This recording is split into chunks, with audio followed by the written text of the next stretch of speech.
آدمی که بعضی مالش خوبه اگه بخواد زینت داشته باشه باز شکر کنه. شکر یعنی الهی شکر بگه؟ نه، یعنی این ثروتشو به جا مصرف کنه.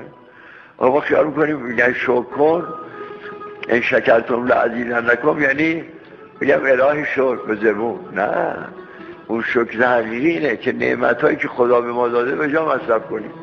به ما چشم داده، شکرش چیه؟ به نامحرم نگاه نکنیم. زبون داده، شکرش چیه؟ غیبت نکنیم. سلامتی داده، شکرش چیه؟ اطاعت و بندگی خدا به سلامتی. اگه ما الان مریض خونه بودیم پامون بریده بودن، مرض قند داشتیم 2 تا پامون از سر زانو بریده بودن، چیکار میکردیم؟ پس شکر زینت الغناست، یعنی کسی که این ثروتشو به جا مصرف کنه، مسجد بسازه، بیمارستان بسازه، کمک به فقرا بکنه، به آموزش پرورش کمک بکنه، چون که بعضی میکنن و میگن اسم ما هم نبرید.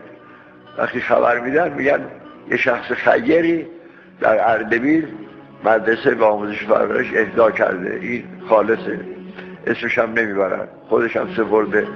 این زینت غنا دارایی به چی شد؟ به شکره. شکر چی شد؟ نه به زبون، یعنی این ثروت رو به جا مصرف کنه. لذا این ثروتمند رو همه دوستش دارن، برای خدا کرده، اما اثرش اینه که این زینت داره، مثل که لباسش تمیزه چطور زینت داره. این آدم ثروتمندی که ثروتش به جا مصرف کرده در میان مردم عزیزه، این زینت داره، ولی اگه نم پس نده محلش نمیذاره.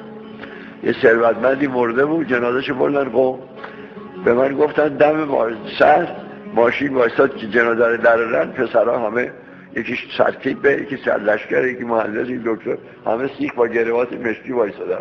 حمالا سر جنازه دعواشون شد، جنازه افتاد رو زمین، کسی نرفت زیر تابوت، چون این نم پس نمیداده. ثروت داشته اما خیرش به هیچ کی نرسیده، این زینت نداشته. چون زینت نداشته حتی بچه هاش هم زیر جنازه نرفتن، گده ها اومدن جنازه رو در حتی ماشین، جنازه افتاد رو زمین. اینو برای من نفس کرد.